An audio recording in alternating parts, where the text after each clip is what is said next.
down on the sacrificial altar where Abraham was going to take his life in obedience to God. And he raises the sacrificial dagger, and he's about to plunge it into the heart of his own son. And as the blade is coming down, Abraham is going to kill his son. Inhuman as it may have sounded, but it was a test of obedience to what God had proclaimed.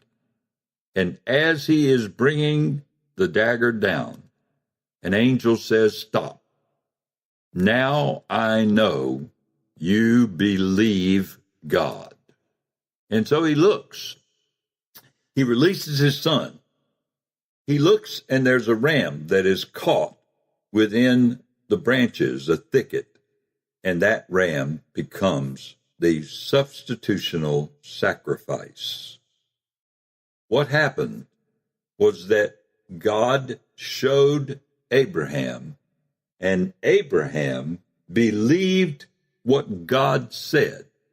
And we're going to talk more about that in the next segment, but he knew that God was going to raise his son from the dead in order to fulfill his promise. That's why he told his own servants, "We are going up to worship, and then we will return to you."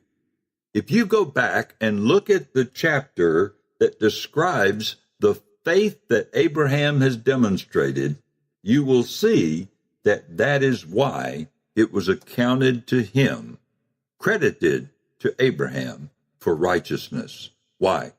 Because he believed God, didn't just believe in God. He believed God, and he did obey God's command. And that is today's reflection on the Word. Thank you, Richard. Join us again tomorrow when we continue with the next edition of Reflections on the Word with Richard Kay. For Richard and the entire team, this is Chuck Christie saying thanks for listening to this edition of Reflections on the Word.